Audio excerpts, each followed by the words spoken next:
सभी को नमस्ते। ओम का उच्चारण ओ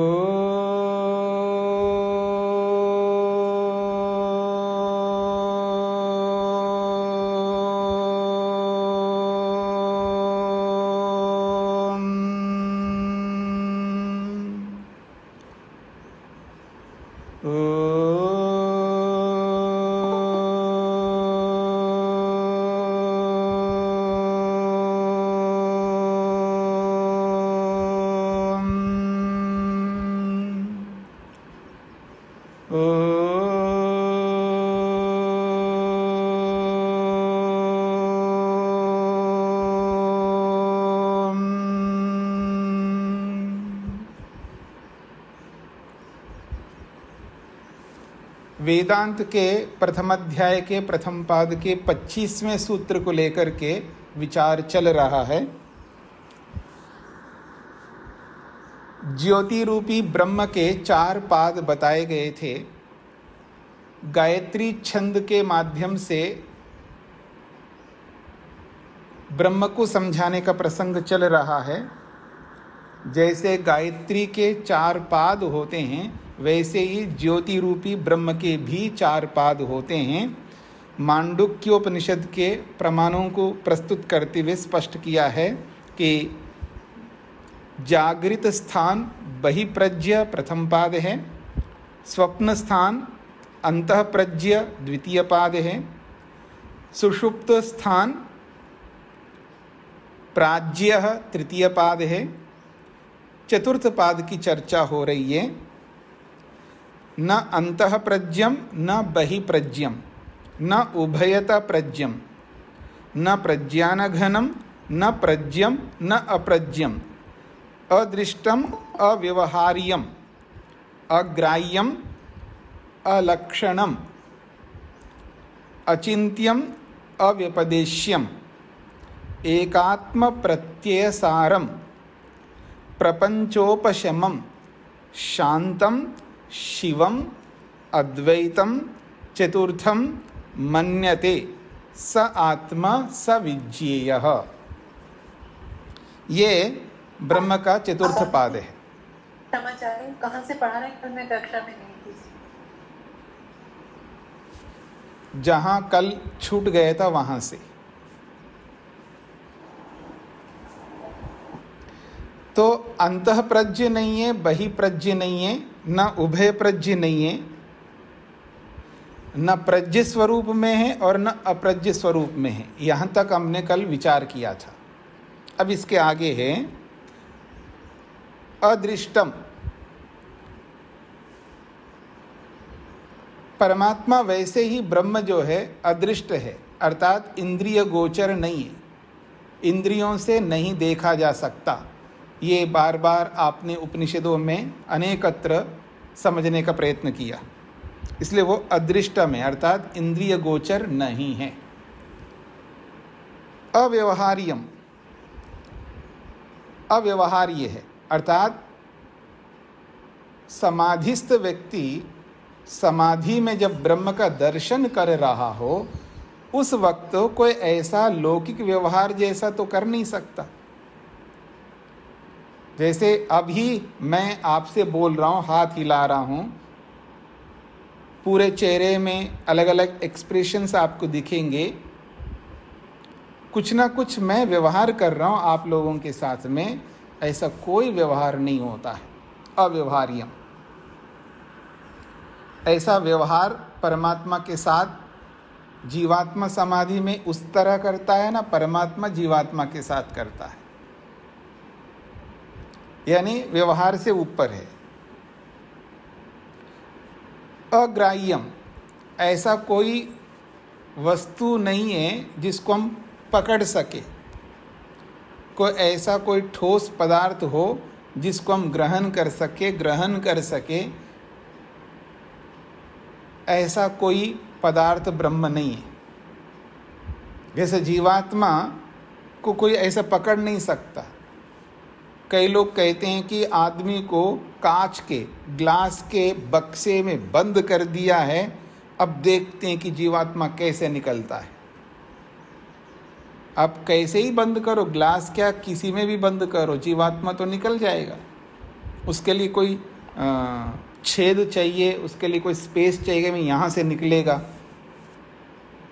वो स्थान ही नहीं घेरता है, उसको कोई वस्तु रोक नहीं सकती है।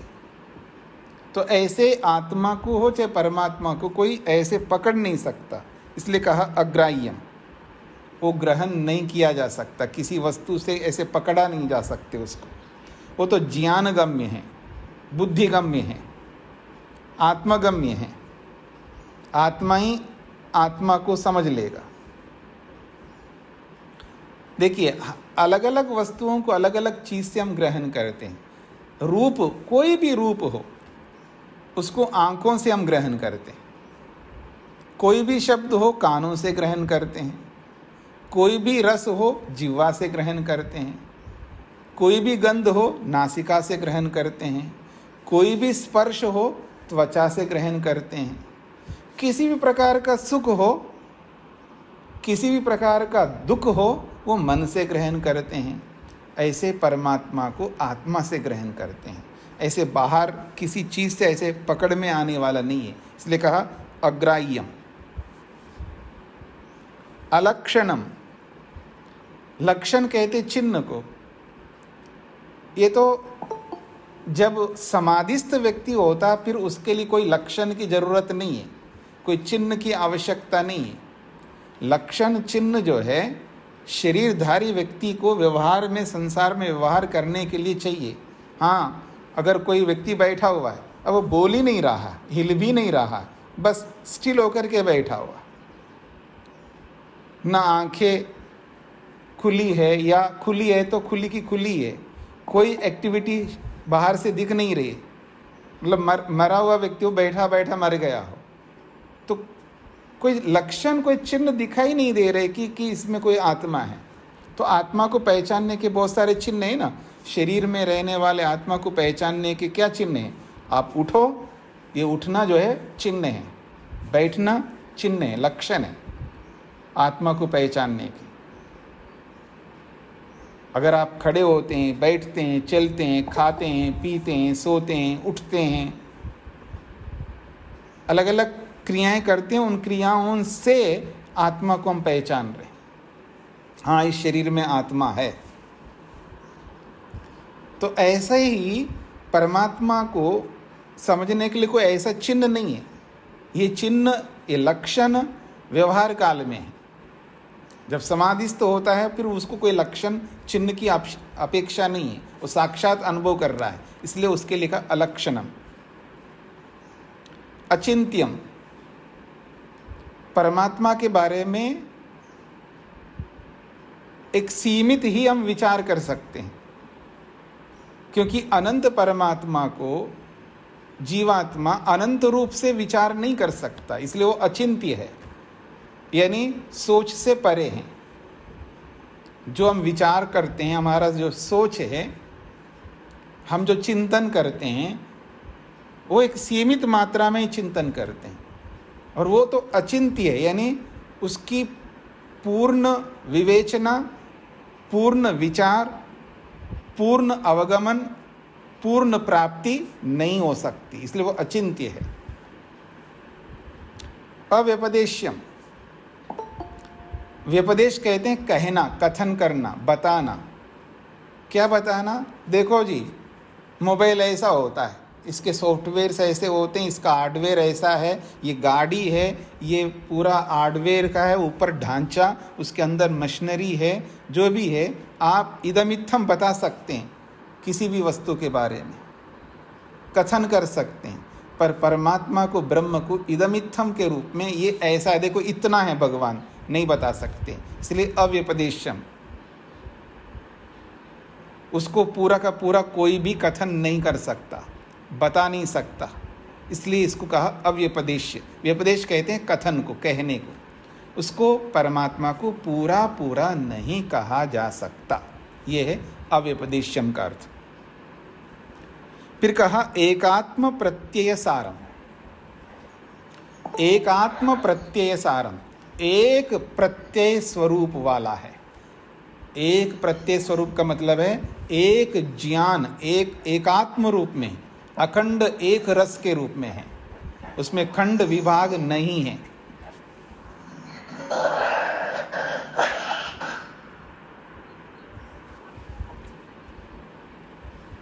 उसमें कोई खंड या कोई ऐसा नहीं है। कौन है आप में से जो म्यूट नहीं करते हैं, व्यवधान उत्पन्न करते हैं? जैसे ही जुड़ते हैं तुरंत अपना माइक्रोफोन को बंद कर लेना चाहिए।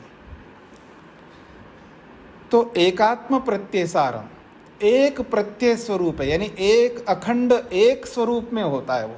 चाहे वो आनंद स्वरूप में देखो तो केवल आनंद स्वरूप है, अगर उसको ज्ञान स्वरूप में देखो तो केवल ज्ञान स्वरूप है। एकात्म प्रत्यय स्वरूप, एक प्रत्यय स्वरूप वाला है, एक ज्ञान स्वरूप वाला है। इकाई के रूप में अब जब आप देखते हैं एक वस्तु के रूप में, उसमें आप खंड खंड नहीं कर सकते। चाहे वो जीवात्मा को देखो, चाहे वो परमात्मा को देखो, वो तो केवल एक समझने के लिए एक वृत्ति, एक व्यापार, एक कथन मात्र है। उसको विकल्प वृत्ति कहते हैं।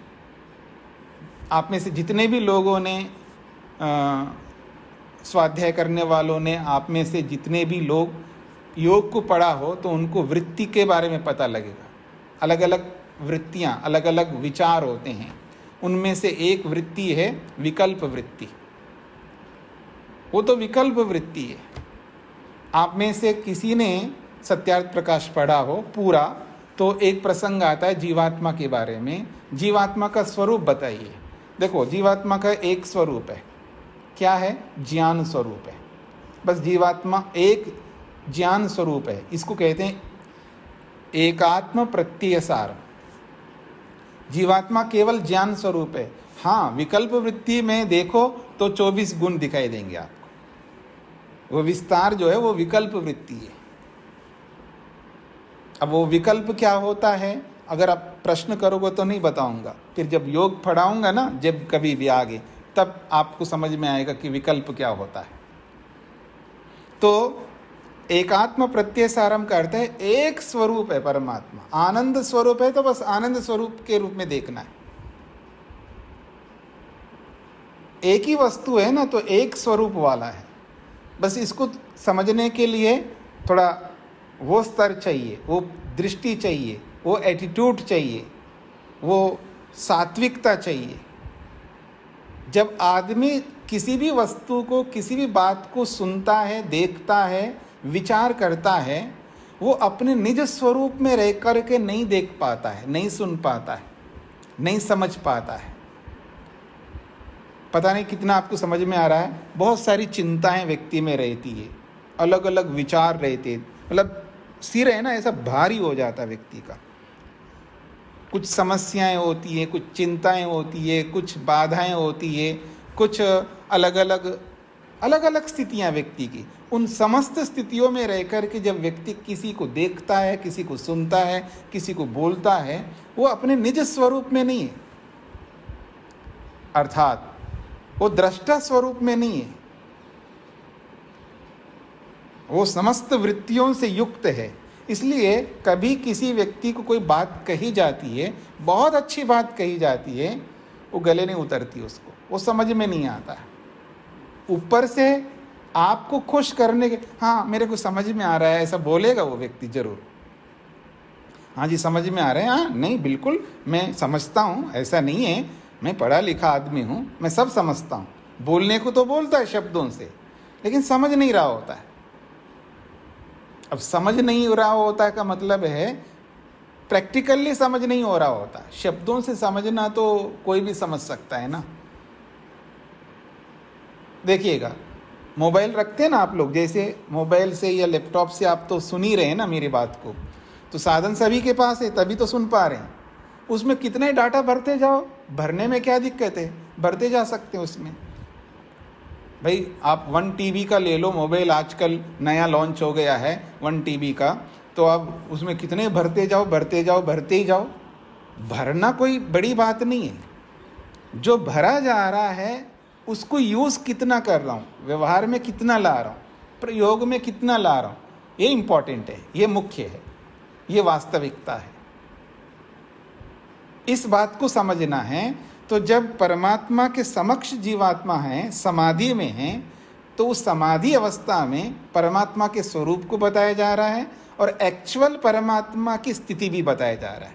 ये तो एक्चुअल परमात्मा की स्थिति है, पर एक्चुअल वास्तविक परमात्मा की स्थिति को कौन समझ रहा होता है? समाधिस्थ व्यक्ति समझ रहा होता है।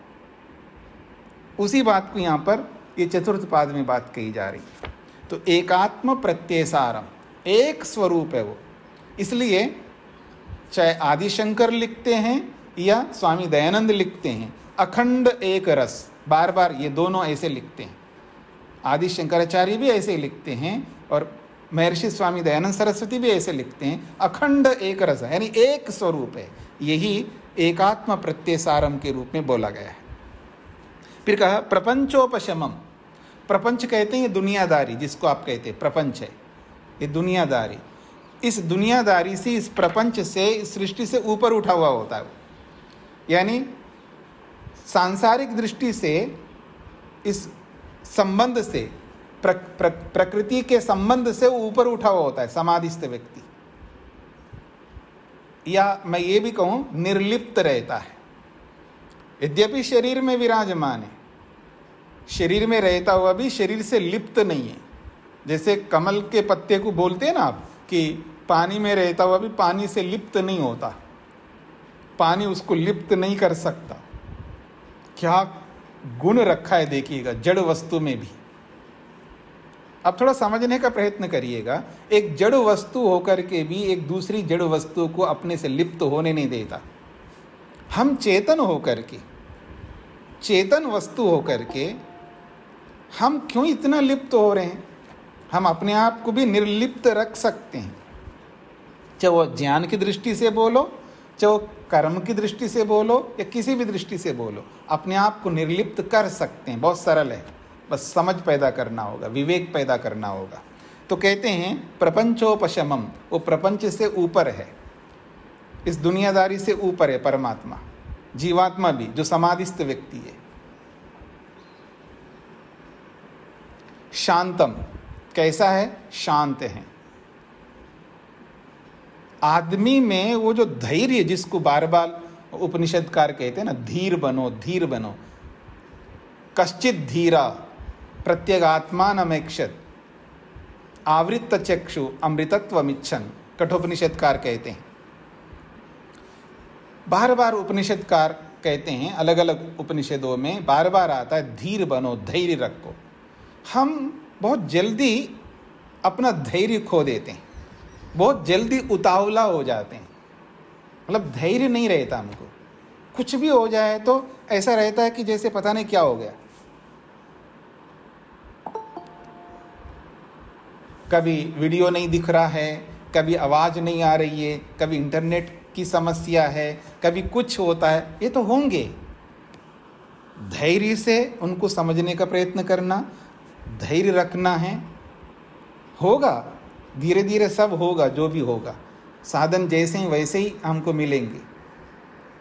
लेकिन धैर्य जो व्यक्ति रखता है, जो जितना अधिक धैर्य रखता है, प्रश्न आ सकता है कितना रखना पड़ेगा धैर्य? There is no limitation. अगर परमात्मा को प्राप्त करना है और हमने सीमा बांधा, तो समझ लेना परमात्मा कभी नहीं मिलने वाला। परमात्मा नहीं मिल सकता। शारीरिक सीमा कोई बताई नहीं जा रही। शरीर में तो सीमा है हमारी।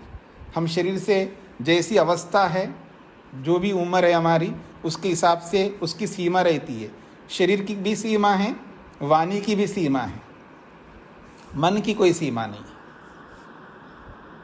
मन की कोई सीमा नहीं, क्योंकि मन को ऐसा बनाया परमात्मा ने, 4,32,00,00,000 वर्ष तक वही मन रहेगा।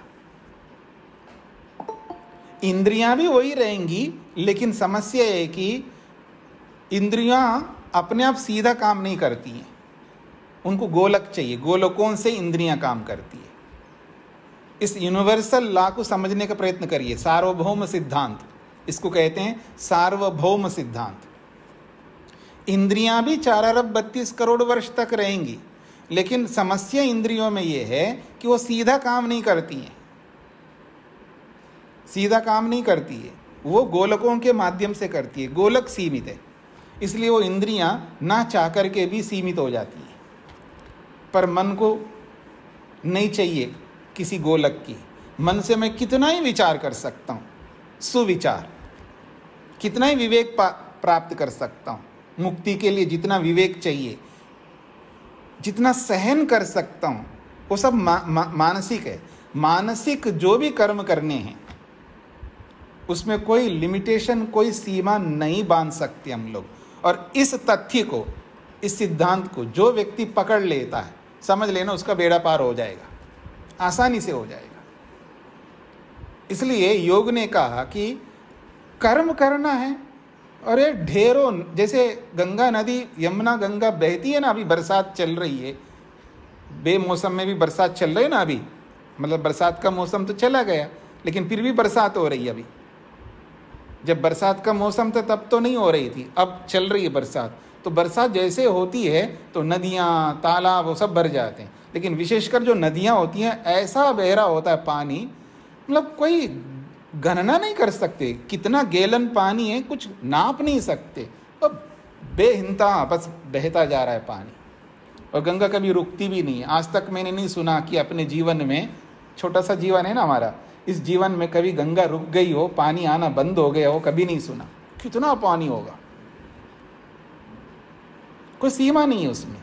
ठीक इसी प्रकार से जो कर्म है ना, हमें जो कर्म करने मन से, कोई सीमा ही नहीं है, कितना ही कर सकते। अगर सोच ठीक है तो पुण्य कर्म इतने कर सकते हैं, क्यों परेशान होते हैं। शरीर जितना करेगा उतना कर लेगा, उसको छोड़ो, कोई बात नहीं। पर मन से कितने कर्म हम कर सकते हैं, उसकी कोई सीमा नहीं। इसलिए कहा जा रहा है कि असीम कर्म करना है हमको, शांत रहना। मुख्य बात ये हो रही है शांत, धैर्य, धीर बनना है। तो परमात्मा तो बहुत शांत है। देखिएगा, कमाल की बात है ना, आप मेरी ओर देखिएगा। जब हमारा बेटा या बेटी या बहू या सास या विद्यार्थी या गुरु, जो कोई भी हो, जिनके साथ हमारा संबंध है, जिनके साथ हमारा संबंध है, जब हमारे सामने हमारे ही लोग जब हमारी बातों को नहीं सुनते हैं, हमने 1 बार 2 बार 10 बार कितने बार बोलते हैं, फिर भी वो नहीं सुनते हैं, और हमारे में वो धैर्य नहीं रहता है कि हम सहन कर सके, उनको नहीं करते, क्योंकि हम शांत नहीं है ना, शांत हैं अंदर से, इसलिए हम उनको सहन नहीं करते। क्यों नहीं करते हैं? क्योंकि परमात्मा को जो अपनाता है व्यक्ति, तो वो सहन कर सकता, क्योंकि उसको ये पता है जैसा परमात्मा वैसा मेरे को बनना पड़ेगा, तब जाके मैं वहाँ तक पहुँचूंगा जहाँ पहुँचना चाहता हूँ।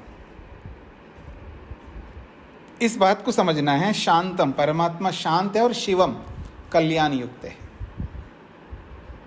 शिवम का अर्थ होता है कल्याण, और अद्वैतम एक ही है, 2 4 5 10 20 50 अनेक परमात्मा नहीं है। अद्वैतम का मतलब अकेला, एकमात्र है। चतुर्थम मन्यते, मन्यन्ते, ये चौथा पाद मानते हैं। कौन? योगी लोग, योगाभ्यासी लोग, साधक लोग। चतुर्थम पादम मन्यन्ते योगिनः, ऐसे अन्वय करना है। योगी जन, साधक लोग इस स्थिति को चौथा पाद मानते, ये ब्रह्म का चतुर्थ पाद है। चतुर्थम पादम मन्यन्ते योगिना।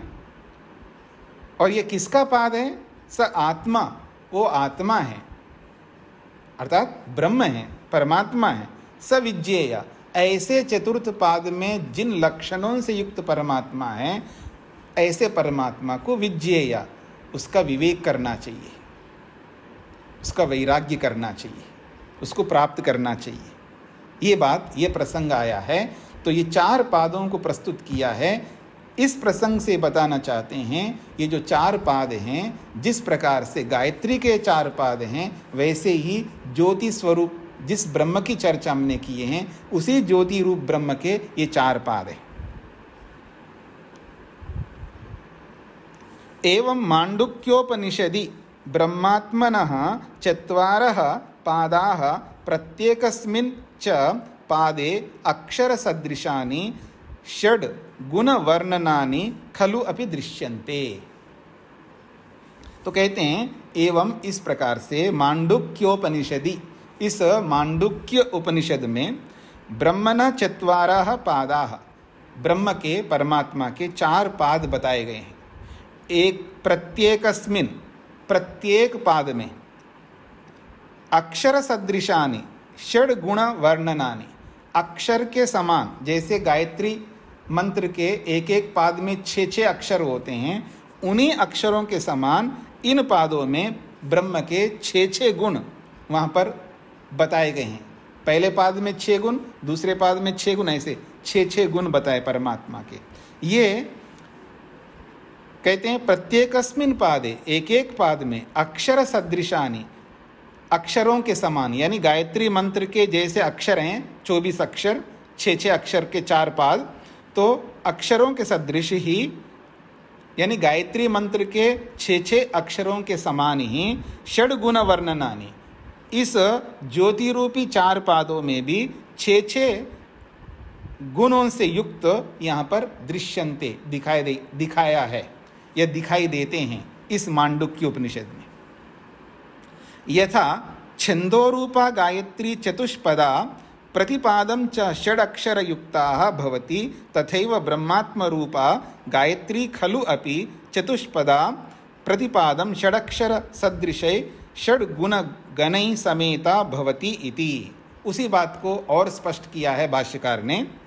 वो कहते हैं यथा, जैसे कि छंदोरूपा गायत्री, छंद से युक्त जो गायत्री मंत्र हैं वो चतुष्पदा गायत्री कहलाती, यानी 4 पादों वाली गायत्री। एक एक पाद में 6 अक्षर, कुल 24 अक्षर होते हैं गायत्री में, और एक एक पाद में 6 अक्षरों को रखा है, तो 6 अक्षरों वाली चतुष्पदा गायत्री है। प्रतिपादम, उसके प्रत्येक पाद में षड अक्षर युक्ता 6 अक्षर होते हैं। तथैव, ठीक उसी प्रकार से ब्रह्मात्म रूपा गायत्री, परमात्मा रूपी ब्रह्म रूपी जो गायत्री है, खलु निश्चित रूप से इसमें भी चतुष्पदा 4 पाद हैं। प्रतिपादम षडक्षर सदृश षड गुण, कहते हैं जैसे प्रत्येक पाद में गायत्री के 6 अक्षर होते हैं, तो 6 अक्षर के समान ही 6 गुणों से युक्त ये ब्रह्मरूपी गायत्री होती है। तदित्थम सादृश्यम खलु क्रमेण मन प्रवेशनार्थम। तदित्थम, वो ये जो इस प्रकार की जो चर्चा की है, गायत्री के समान जो चर्चा की है, तदित्थम सादृश्यम, वो इस प्रकार की समानता, किस प्रकार की? गायत्री के समान ही ज्योति रूपी 4 पादों वाला ये जो ब्रह्म रूपी गायत्री है, वो भी ऐसा ही है जैसे गायत्री है। क्यों 4 पाद बताए हैं? तो क्या? क्रमेण मन प्रवेशनार्थम, प्रवेशार्थम, क्रम से मन को परमात्मा में प्रवेश करने के लिए। ऐसे एकदम परमात्मा में प्रविष्ट नहीं हो पाते हम लोग। प्रविष्ट का मतलब कोई स्थान की दृष्टि से नहीं बोला जा रहा है, न काल की दृष्टि से, ज्ञान की दृष्टि से। परमात्मा और जीवात्मा में कोई दूरी नहीं है ना, स्थान की दृष्टि से हो या काल की दृष्टि से हो। जिस काल में परमात्मा है उसी काल से जीवात्मा है, जब से परमात्मा तब से जीवात्मा है, दोनों का काल समान है। तो काल की दृष्टि से कोई दूरी नहीं है, स्थान की दृष्टि से भी कोई दूरी नहीं है। परमात्मा जीवात्मा में भी है, जीवात्मा परमात्मा में भी है, ऐसा भी आप कह सकते हैं। तो स्थान की दृष्टि से भी दूरी नहीं है, लेकिन ज्ञान की दृष्टि से जो दूरी है, वो दूरी जो है हम समाप्त कर सकते हैं क्रम से, एक एक पाद को समझते हुए, स्टेप बाय स्टेप। तो इसी बात को कह रहे हैं क्रमेण मन प्रवेशार्थम, क्रम से मन को परमात्मा में प्रवेश करने के लिए, क्रम से ज्ञान रूपी आत्मा को परमात्मा के साथ युक्त करने के लिए ये 4 पादों की कल्पना की गई है। एक एक पाद को समझते जाते हैं और परमात्मा के निकट पहुंचते जाते हैं ज्ञान से। एक पाद को जानो, समझ में आ गया तो और निकट। जैसे अनजान व्यक्ति आपके सामने आ गया, आप उनको नहीं जानते, वो आपको नहीं जानते। बातचीत हो गई है, परस्पर चर्चा से थोड़ी सी निकटता आ जाती है, थोड़ा बहुत लेन देन हो तो और निकट हो जाएंगे। ठीक है जी, चाहे वो खाना दे करके करो या पैसा दे करके करो या कपड़ा दे करके करो। ज़्यादा निकट हो तो गरीब लगता है तो एक मकान दे दो ना, तो और निकट हो जाएगा आपका वो। ये है निकटता का। तो जैसे हम मनुष्य लोग एक दूसरे के निकट होने के तरकीब अपनाते हैं हम लोग, और ये तरकीब आपसे अच्छा और कौन जानता है, क्यों जी? ये जो तरकीब है ना, दूसरों को अपना निकट करने की जो तरकीब है, वो हम आपसे का मतलब हम सब लोगों से अच्छा और कौन जानेगा। तो हम जैसे मनुष्यों को अपने निकट करने के बहुत सारे तरकीब अपनाते हैं, ऐसे ब्रह्म को निकट करने का ये सारे तरकीब है, ये सारे उपाय हैं। 4 उपाय बताए हैं, इन्हीं को 4 पाद के रूप में प्रस्तुत किया गया है। तस्मात् न अत्र छंदो वर्णनम किंतु ब्रह्म वर्णनम अस्ति। यहाँ पर छंद का यानी गायत्री छंद का कोई वर्णन नहीं है। यद्यपि गायत्री को वहाँ प्रस्तुत किया गया है, लेकिन गायत्री को प्रस्तुत करते हुए भी मुख्यता गायत्री की नहीं है, वहाँ पर मुख्यता परमात्मा की है। बस ये समझना है। कह रहे हैं तस्मात् न अत्र छंदो वर्णनम, यहाँ पर गायत्री छंद का वर्णन नहीं है, किंतु ब्रह्म वर्णनम अस्ति, ब्रह्म का वर्णन है। तदेव प्रकृतम ब्रह्म ज्योति शब्देन उत्तरत्र लक्षितम। तो कहते हैं तदेव प्रकृतम ब्रह्म, उसी प्रकरणस्थ ब्रह्म को आगे के प्रकरण में ज्योति शब्द से बताया गया है। बस इतनी सी बात है। तो पूरा हो गया जी आपका सूत्र, बड़ा लंबा चला है आपका सूत्रार्थ। छंदो विधानात् न इति चेत न तथा चेतोर्पण निगदात् तथा ही दर्शनम। सूत्रार्थ लिखिएगा। उस प्रकरण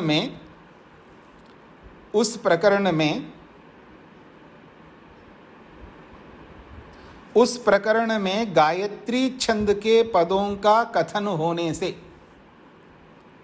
उस प्रकरण में गायत्री छंद के पदों का कथन होने से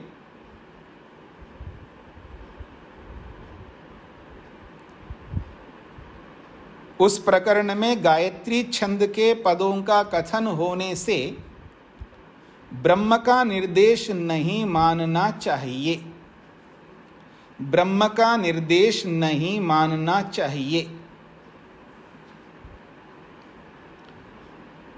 उस प्रकरण में गायत्री छंद के पदों का कथन होने से ब्रह्म का निर्देश नहीं मानना चाहिए। ऐसा यदि कोई कहे तो, ऐसा यदि कोई कहे तो, ऐसा यदि कोई कहे तो नहीं कह सकते। ऐसा यदि कोई कहे तो नहीं कह सकते। क्योंकि गायत्री द्वारा मन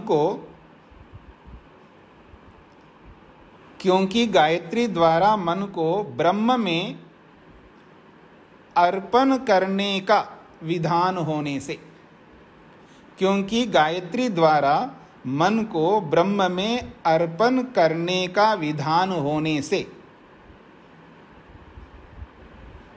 क्योंकि गायत्री द्वारा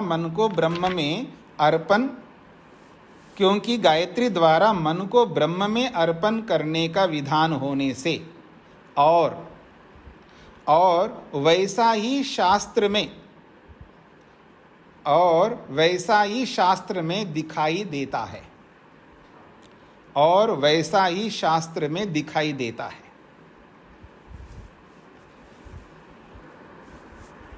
एक बार पूरे सूत्र को मैं रिपीट कर देता हूं, शांति से सुन लीजिएगा, कहीं कुछ रुक गया तो समझ लीजिएगा। उस प्रकरण में गायत्री छंद के पदों का कथन होने से ब्रह्म का निर्देश नहीं मानना चाहिए। ऐसा यदि कोई कहे तो, नहीं कह सकते, क्योंकि गायत्री द्वारा मन को ब्रह्म में अर्पण करने का विधान होने से और वैसा ही शास्त्र में दिखाई देता है। ये सूत्रार्थ है। आगे बढ़ते हैं। इसी बात को लेकर के आगे और बढ़ाया जा रहा है। यदि केनचित उच्चेता अत्रत्यम गायत्री छंदो वर्णनम अन्यत्र मांडुक्योपनिषदि निर्दिष्टेन ब्रह्म वर्णनेन बलात् समानीक्रियते अस्ति तु अत्र प्रत्यक्षम गायत्री छंदो वर्णनम एव इति अत्र प्रतिविधीयते। भूमिका के रूप में पूर्व पक्षी की ओर से कुछ बातें कही जा रही है। कहते हैं यदि केनचित उच्चेता, यदि केनचित मतलब किसी के द्वारा, उच्चेता कहा जाए, यदि किसी के द्वारा ये कहा जाए कि अत्रत्यम गायत्री छंदो वर्णनम, इस प्रसंग में, अत्रत्यम का मतलब है इस प्रसंग में, गायत्री छंदो वर्णनम, इस प्रसंग में गायत्री छंद का जो वर्णन है, इस वर्णन को अन्यत्र मांडुक्योपनिषदि, इस प्रकरण में का मतलब है, अत्रत्यम का मतलब है इस प्रकरण में। किस प्रकरण में? प्रसंग है छांदोग्य उपनिषद का, उसी के अंतर्गत जो ज्योति शब्द आया है उसी को लेकर के ब्रह्म का नाम बताया गया है। तो अत्रत्यम का मतलब है इस छांदोग्य प्रकरण में जो गायत्री छंद को लेकर के जो वर्णन आया है, इस वर्णन को अन्यत्र अर्थात दूसरे स्थान पे, कहाँ? मांडुक्योपनिषदि, मांडुक्योपनिषद में, निर्दिष्टेन ब्रह्म वर्णनेन, और मांडुक्योपनिषद में जो निर्देश किया गया है ब्रह्म का वर्णन, उस ब्रह्म के वर्णन के साथ में बलात् समानीक्रियते, आप खींचातानी करके उसके साथ जोड़ रहे हो। यदि केनचित उच्चेता, कोई व्यक्ति ऐसा कहे, जैसे आप में से बोलते ना, आप तो जी जबरदस्ती कर रहे हो, बोलते हैं ना आप लोग, कहीं का ईंट कहीं का रोड़ा, अगर ऐसा करने लगे ना कोई व्यक्ति, प्रसंग कोई चल रहा है और प्रसंग को ना समझ करके कुछ का कुछ बोलने लग जाए कोई, तो आप में से भी बोल सकते हैं, नहीं जी ये तो आप तो खींचातानी कर रहे हो जी, ऐसा तो नहीं होना चाहिए, सीधी सीधी बात है, अब इतना खींचातानी क्यों कर रहे हो? तो इसी बात को लेकर के यहाँ पर प्रस्तुत किया जा रहा है। यदि कोई व्यक्ति ऐसा कहे, कैसा? देखो जी, प्रसंग तो छांदोग्य उपनिषद का है, छांदोग्य उपनिषद में जो बात कही गई है उस बात को आप मांडुक्योपनिषद में ले जा करके खींचातानी करके उसको इसको एक जैसा बता करके आप गायत्री छंद को छुड़वा करके वो ब्रह्म को स्थापित करना चाह रहे हो, ये तो गलत बात है। इतनी खींचातानी आप मत किया करो। ऐसा कोई कहे तो क्या उत्तर है आपके पास? ये कहना चाहते हैं, ये है भूमिका। तो मैंने अपने शब्दों में बोल दिया, इन्हीं बातों को यहाँ संस्कृत में समझ लीजिएगा। यदि केनचित उच्चेता, यदि कोई व्यक्ति कहे क्या? अत्रत्यम, अत्रत्यम का मतलब इस छांदोग्य उपनिषद के प्रसंग को, किस प्रसंग को? गायत्री छंदो वर्णनम, जो गायत्री छंद का जो वर्णन किया है इस छांदोग्य उपनिषद में, इस वर्णन को अन्यत्र, अन्यत्र मतलब दूसरे स्थान पर, कहाँ? मांडुक्योपनिषदि, मांडुक्योपनिषद में, निर्दिष्टेन ब्रह्म वर्णनेन, जो निर्देश ब्रह्म का किया है उस ब्रह्म वर्णन के साथ बलात्, बलपूर्वक, समानीक्रियते, उसके साथ जोड़ा जा रहा है, बलपूर्वक खींचतानी करके, ये तो ठीक नहीं है। अस्ति तो अत्र प्रत्यक्षम गायत्री छंदो वर्णनम, अस्ति तो अत्र, अत्र इस छांदोग्य प्रकरण में प्रत्यक्ष गायत्री छंद का वर्णन विद्यमान है, और इस गायत्री छंद के वर्णन को आप खींचतानी करके इसको ब्रह्म का वर्णन बता रहे हो आप। ऐसा यदि कोई कहे तो क्या उत्तर है आपका?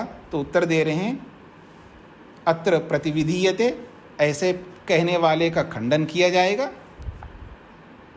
प्रतिविधीयते का मतलब है खंडन किया जाएगा। जो आप प्रश्न उपस्थित कर रहे हो ये प्रश्न नहीं बनता। तो ऐसे बोलने वाले का प्रतिविधीयते खंडन किया जा रहा है सूत्र के माध्यम से। तो प्रश्न आपको समझ में आ गया होगा। अब उत्तर दे रहे हैं जी 26वें सूत्र में। भूतादि पाद व्यपदेशोपपत्तेश्चैवम्। भूतादि पाद व्यपदेशोपपत्तेश्चैवम्। अलग करेंगे तो भूतादि पाद व्यपदेश उपपत्तेः च एवं, ये अलग अलग पद है। भूतादि पाद व्यपदेश उपपत्तेः च एवं। कहते हैं सूत्रकार भूतादि, वो जो प्रसंग है उस प्रसंग में भूत, ठीक है ना, भूत से सृष्टि को लिया है, फिर पृथ्वी, फिर शरीर, फिर हृदय, ऐसे 4 बातें कही हैं। एक भूत शब्द का कथन हुआ है, एक पृथ्वी शब्द का, और एक शरीर का, और एक हृदय का। तो कह रहे हैं भूत आदि का मतलब है भूत, पृथ्वी, शरीर, हृदय, इनका व्यपदेश, इनका कथन, और उपपत्ति का मतलब सिद्धि, चा का मतलब और, एवं का मतलब इस प्रकार। तो कहते हैं देखो आपने जो बात कही है खींचतानी करके ब्रह्म को बता रहे हो, हम कोई खींचतानी नहीं कर रहे हैं, क्योंकि वहाँ प्रसंग आप देखोगे, वहाँ जो बातें आई है, भूत शब्द, पृथ्वी शब्द, शरीर शब्द और हृदय शब्द, ये सब एक एक पाद के लिए आए हैं। मतलब एक पाद से भूत को लिया है, एक पाद से पृथ्वी को लिया है, एक पाद से शरीर को लिया है, और एक पाद से हृदय को लिया है। तो ये जो भूत, पृथ्वी, शरीर और हृदय ये जो आए ना, ये गायत्री छंद में लागू नहीं कर सकते हैं। ये तो ब्रह्म के पाद के रूप में वहाँ पर प्रस्तुत किया है। तो कहते हैं भूतादि पाद व्यपदेश, वहाँ भूत आदि से पृथ्वी, शरीर और हृदय। तो भूत, पृथ्वी, शरीर, हृदय रूपी व्यपदेश से, कथन से उपपत्ति सिद्धि होती है ब्रह्म की, ये ब्रह्म के ही पाद हैं, एवं ऐसा ही समझना चाहिए। ये सूत्र का अभिप्राय मैंने आपके सामने रख दिया। अब भाष्य को देखिएगा। सूत्र में जो चकार आया उसको समझा रहे हैं। च का मतलब अथ च, अर्थात और एक बात समझ लीजिएगा। क्या? तत्रैव भूतादीनि, सूत्र में जो भूतादि लिखा है ना उसको खोल रहे हैं। भूत, पृथ्वी, शरीर, हृदयानि पादत्वेन व्यपदिश्यन्ते। इन 4 को पाद के रूप में वहाँ कथन किया गया है। व्यपदिश्यन्ते का मतलब है बताया गया है, कथन किया गया है या प्रतिपादित किया गया है। भूतादि से वहाँ पर भूतादि शब्दों से पाद के रूप में उनको प्रतिपादित किया है। किसके पाद है वो? भूत किसका पाद है, पृथ्वी किसका पाद है, शरीर किसका पाद है, हृदय किसका पाद है? तो ब्रह्मणा, वो परमात्मा के पाद है ये 4। तो कह रहे हैं ब्रह्मणा खलु भूतादीनि पाद कल्पानि उपपत्तुम शक्यन्ते। ब्रह्म रूपी परमात्मा के ही ये भूतादीनि, ये 4 पादों के रूप में कल्पना कर सकते हैं। नहीं छंदो नामना गायत्र्याः, ये छंद रूपी जो गायत्री की कल्पना नहीं कर सकते। गायत्री की कल्पना में भूत, पृथ्वी, शरीर और हृदय की कल्पना आप नहीं कर सकते। ये ब्रह्म के पाद के रूप में ही कल्पना कर सकते हैं। एवं अपि प्रकृतम ब्रह्मैव गायत्री नामना ज्योति नामना च उपदिश्यते। एवं अपि, इस प्रकार से भी प्रकृतम, ये जो प्रकरण है, प्रकृतम का मतलब प्रकरण, ये जो पूर्वापर रूपी जो प्रकरण है, इस प्रकरण में ब्रह्मैव गायत्री नामना, परमात्मा को ही गायत्री नाम से, च और ज्योति नाम से वहाँ उपदेश किया गया है। ये भाष्य है। तो इसको समझने का प्रयत्न करिए। जैसा कि मैं अभी थोड़ी देर पहले आपको 25वें सूत्र में एक बात कही थी। इधर देखिए मेरी ओर। आप एकदम भगवान को ऐसा नहीं समझ सकते। फिर कैसे समझोगे? क्रम से, सीढ़ी दर सीढ़ी। बिल्डिंग के ऊपर चढ़ना है, लिफ्ट नहीं है, तो क्या करोगे आप? एक सीढ़ी चढ़ोगे, अब वैसे ही बुढ़ापा है, हमारी टांगे वैसे दुखते हैं आदमी के। अब एक एक सीढ़ी को आराम से चढ़ेगा, पहले एक पाँव उठाएगा, एक सीढ़ी पे रखेगा, फिर दूसरा पाँव उठा करके फिर उसी सीढ़ी पे रखेगा, फिर अगला, ऐसे चढ़ता जाएगा। ऐसे चढ़ते ना वृद्ध लोग, जवान हैं तो कूद कूद करके उछल उछल करके जा सकते हैं, 3 4 5 सीढ़ियाँ लांग करके भी जाते हैं बच्चे लोग। और हम बच्चे तो है ही नहीं है, तो हमको क्या करना पड़ेगा जी? दिमाग से अब हम बच्चे हो सकते हैं, ठीक है जी, दिमाग से बच्चे हो सकते हैं, शरीर से तो बूढ़े हैं, ठीक है। तो हमें क्या करना है? सीढ़ी दर सीढ़ी, एक एक सीढ़ी चढ़ना है। तो भगवान तक पहुंचने के लिए 4 पाद बनाए। एक पाद है भूत, भूत का मतलब सृष्टि। सृष्टि को देखो तो भगवान समझ में आता है जी, हाँ जी, सृष्टि को देख लो तो भगवान समझ में आएगा। बिना सृष्टि को देखे भगवान समझ में नहीं आ सकता। इसलिए वेद कहता है 2 प्रकार के वेद हैं, एक है दृश्य वेद और एक श्रव्य वेद। श्रव्य का मतलब है जो वेद शास्त्र हैं, जिसको हम सुन करके भगवान को समझते हैं। वेदों में जो भी लिखा हुआ है, वेद मंत्रों के माध्यम से हम भगवान को समझ सकते हैं। मान लो कोई वेद नहीं पढ़ा है, वेद नहीं जानता है, तो उस भले आदमी को इस संसार को देख करके भगवान को समझ लेना चाहिए, जैसे साइंटिस्ट लोग एक सीमा तक समझने का प्रयत्न करते हैं। तो वो दृश्य काव्य संसार। तो सबसे पहले दृष्टि, पहला पाद है हम सबके लिए, सृष्टि को देखो। इसलिए मैं एक बात कहा करता हूँ, ये जो बूढ़े लोगों को, वृद्ध लोगों को, क्या करोगे पैसे को? धरे रखता आदमी, रखता है, देखता हाँ मेरे पास इतना है इतना है, और एक दिन ओम राम नाम सत होता है, पता नहीं कौन यूज़ करेगा। भले आदमी तो घूमो फिरो, कभी विदेश नहीं जी, कहाँ जाने को अवसर मिला है, इस संसार के चक्कर में ऐसा ना कि बस पूछो मत, बोलता है ना आदमी। ठीक है, हो गया, आपके कर्तव्य पूरे हो गए हैं, जाओ ना, क्या मिलेगा जी, क्या है, वही दुनिया है, जैसा यहाँ है वैसे वहाँ है, और क्या है भाई, ठीक है वही है, हमें कोई बात नहीं। ऐसा बोलता है जैसा आदमी कमाल है, मेरे से ज़्यादा इसके पास विवेक है, ठीक है, मतलब ऐसा लगता है कि बड़ा विवेक की बात कर रहा है। घूमो ना, जाओ आओ घूमो थोड़ा सा। क्यों घूमो? भगवान को समझने के लिए। मैं ये बात कहता हूं उनको। चाणक्य कहते हैं विवेक उत्पन्न करने के लिए, ज्ञान प्राप्त करने के लिए बहुत उपाय बताए। उन उपायों में एक उपाय उन्होंने ये भी बताया, यायावरा, घुमक्कड़, घूमने वाला, घूमते जाओ।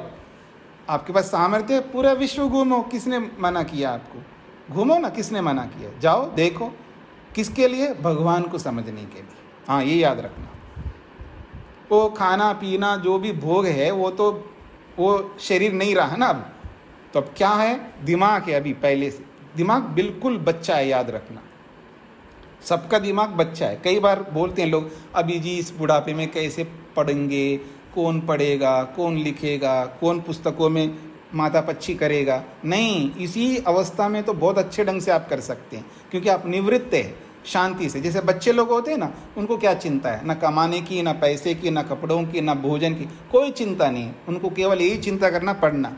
तो ठीक इसी प्रकार से हम दिमाग से बहुत छोटे बच्चे हैं, तो हमको कोई चिंता नहीं, जो करना था कर लिया। जो कर्तव्य आपके जो जिनके कर्तव्य, जिनके शरीर को देखने से पता लगता भी उनके कर्तव्य पूरे नहीं हुए, उनको नहीं बोल रहा हूँ, जिनके कर्तव्य पूरे हो गए उनको बोल रहा हूँ। उनको कुछ करना नहीं है ना, जो करना था कर लिया है। अब क्या करो? दुनिया घूमो और भगवान को समझो। पहली सीढ़ी है सृष्टि को देखो, इसको कहा भूत, देख लिया है। फिर उसके बाद दूसरे स्थान पर कहा पृथ्वी। पृथ्वी जो है, सृष्टि तो बहुत लंबी चौड़ी है ना, वहाँ तक हम सब जगह पहुँच नहीं सकते। सूर्य चंद्र नक्षत्र आदि वहाँ तक अभी इतने साधन अभी तो नहीं हो पाए। लोग प्रयास कर रहे हैं कि घूमने के लिए कुछ ऐसे रॉकेट में बैठ कर के चंद्रमा में जाएं, वहाँ बसे, वो जब होगा तब देखा जाएगा। लेकिन चीज़ें बहुत दूर दूर हैं। अब सबसे निकट दूसरा स्थान बताया, दूसरा पाद है पृथ्वी। धरती को समझने का प्रयत्न करो, जो आपके बिल्कुल निकट है, क्योंकि उसी पर चलना है, उसी पर बैठना है, उसी पर खाना है, उसी पर सोना है। तो धरती को समझ लो। तो दूसरा पाद बताया पृथ्वी, समझ लिया। फिर उसके बाद फिर पहुंच जाओ अपने शरीर में, फिर अंदर झांको। शरीर में आओ, शरीर को समझने का प्रयत्न करो। शरीर को संवारते हैं ना हम लोग ऊपर ऊपर से, बड़ा अच्छा तैयार होते हैं, 1 घंटा 2 घंटे घंटों लगा सकते हैं। हाँ जी शादी है जी, क्या कहाँ गए? अजी वहाँ गए जी, जहाँ भी आप जाते हैं। अभी इतना समय हो गया, अब जी शादी है, कोई ऐसा वैसा थोड़ा है। अब 1 घंटे 2 घंटे कितने घंटे लगा सकते हो, लगाओ। तो ऊपर से जो भी संवारना संवारते हैं यार, वो संवारने की बात नहीं कर रहा हूँ। शरीर को देखो, उसको थोड़ा संवारो, उसको ऐसा रखो जिससे कि भगवान को प्राप्त करने का साधन बन सके। जी चल नहीं पाता हूँ जी, घुटनों में दर्द है जी, बैठ नहीं पाता हूँ, शरीर साथ नहीं दे रहा है जी। प्राणायाम करो तो जी क्या करूँ जी, रेस्पिरेटरी सिस्टम जो है ना, श्वसन तंत्र काम ही ठीक से नहीं कर रहा है, ये करो। आप क्या समझते हैं भगवान को प्राप्त करना ईजी है? मतलब शरीर कैसा भी रखो और भगवान मिल जाए। हाँ जी थोड़ा आशीर्वाद दे दो, सिर पर हाथ धर दो तो भगवान मिलेगा, ऐसा तो नहीं मिल सकता। भगवान किसी को नहीं मिलने वाला, याद रखना। भगवान को प्राप्त करना है तो शरीर रूपी पाद को समझना पड़ेगा। ये तीसरा पाद है। तृतीय पाद है शरीर, फिर चौथा पाद है हृदय, जिसमें भगवान मिलता है। हृदय जो है चतुर्थ पाद है, उसी में भगवान मिलता है, यानी समाधि स्थल जहां ब्रह्म का साक्षात्कार होता है, उसका नाम है हृदय। तो ये 4 पाद बताएं, तो क्रम से मन को इनमें प्रवेश करने का प्रसंग है। यहाँ पर अपने मन को परमात्मा में प्रवेश करना है तो ऐसा नहीं प्रवेश करेंगे, ज्ञान पूर्वक पहले सृष्टि को समझो, फिर उसके बाद धरती को समझो, फिर उसके बाद शरीर को समझो, फिर हृदय को समझो, यानी समाधि स्थल को। जहाँ समाधि स्थल का मतलब वो दिल्ली में जो समाधि स्थल है उसकी बात नहीं कर रहा हूँ मैं। समाधि स्थल का मतलब अपने शरीर के अंदर जहाँ मन को एक जगह धारणा बना करके ध्यान करके जब समाधि प्राप्त करते हैं ना, उस समाधि स्थल को, वो हृदय है। तो वो चतुर्थ पाद है। तो इस क्रम से अपने मन को ब्रह्म में प्रवेश करने की वो चर्चा है। तो इसलिए कहा जा रहा है भूतादि पाद विपदेशोपत्ते च एवं। अब सूत्रार्थ लिखिएगा।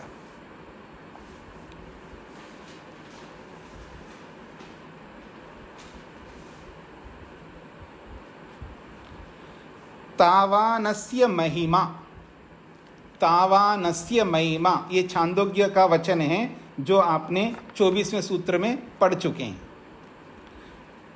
कहते हैं तावानस्य महिमा।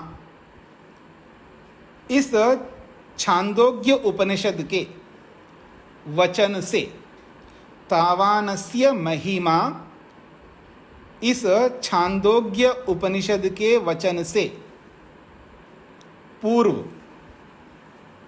तावानस्य महिमा, इस छांदोग्य उपनिषद के वचन से पूर्व वचनों में, पूर्व वचनों में भूत पृथ्वी, भूत पृथ्वी, भूत पृथ्वी शरीर आदि पदों का उपदेश होने से, भूत पृथ्वी शरीर आदि पदों का उपदेश होने से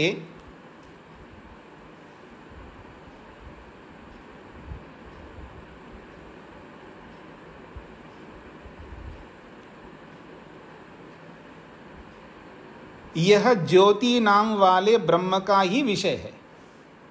यह ज्योति वाले ब्रह्म का ही विषय है,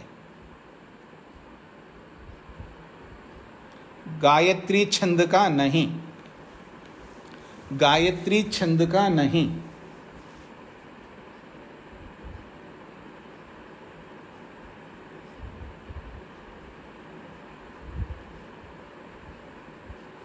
हाँ जी, तो सूत्रार्थ एक बार। तावानस्य महिमा, इस छांदोग्य उपनिषद के वचन से पूर्व वचनों में भूत पृथ्वी शरीरादि पदों का उपदेश होने से यह ज्योति नाम वाले ब्रह्म का ही विषय है, गायत्री छंद का नहीं। क्योंकि ये जो प्रसंग चला है, ज्योति परमात्मा का नाम है। जहाँ भी तावानस्य महिमा, तो ज्यायाश्च पुरुषा पादोस्य सर्वा भूतानि त्रिपादस्य अमृतम दिवि, ये जो प्रसंग चलाया है, ये प्रसंग इसलिए चलाया है, इससे पहले परमात्मा के 4 पाद भी बताए हैं, जो भूत के रूप में, पृथ्वी के रूप में, शरीर के रूप में और हृदय के रूप में। ये सारा प्रसंग ज्योति रूपी परमात्मा का ही है। एक बार सूत्रार्थ से बोल दीजिए प्लीज। जी, तावानस्य महिमा, इस छांदोग्य उपनिषद के वचन से पूर्व वचनों में भूत, पृथ्वी, शरीर आदि पदों का उपदेश होने से यह ज्योति नाम वाले ब्रह्म का ही विषय है, गायत्री का नहीं, या गायत्री छंद का नहीं। धन्यवाद जी, तो मैं ये कह रहा था कि ये जो तावानस्य महिमा, ये जो वचन आया है छांदोग्य में, जहाँ पर उससे पहले ये प्रसंग है जो यहाँ पर बताया जा रहा है, भूत, पृथ्वी, शरीर और हृदय आदि, और ये 4 पादों के रूप में उनको बताया है। और परमात्मा को प्राप्त करने का ये प्रसंग बताया, पहले सृष्टि को जानो, फिर पृथ्वी को जानो, फिर शरीर को जानो, फिर हृदय को जानो, इस तरह करते करते ब्रह्म तक पहुँच सकते हैं, ऐसा प्रसंग है। तो ये सारा का सारा प्रसंग ब्रह्म का ही है, गायत्री छंद का कोई प्रसंग नहीं यहाँ पर। ठीक है, भले ही वहाँ गायत्री को लेकर के चर्चा की है, गायत्री के 4 पादों की बात भी कही है, और एक एक पाद में 6-6 अक्षरों की बात भी कही है। वो केवल समानता दिखाने के लिए, सादृश्य दिखाने के लिए गायत्री का उदाहरण दिया। वो उदाहरण है, उदाहरण साध्य नहीं होता है, क्योंकि किसी बात को सिद्ध करने के लिए उदाहरण दिया जाता है।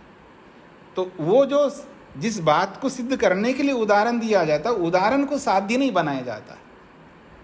गायत्री छंद का केवल उदाहरण मात्र दिया है, वास्तव में ये 4 पाद तो ब्रह्म के ही हैं, ऐसा यहाँ पर सिद्ध किया गया है।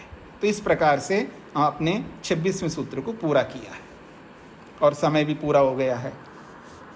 ठीक है जी, तो मैं क्लास तो लेने का प्रयास करता रहूँगा। मैं थोड़ा सा यहाँ से बाहर निकल रहा हूँ, लेकिन क्लास पूर्ण रूप से प्रयास करूँगा, क्लास चलता रहेगा। कभी किसी कारण से नहीं हो पाएगा तो मैं आपको मैसेज करूँगा। 1 सप्ताह के लिए मैं यहाँ से बाहर जा रहा हूँ। ओम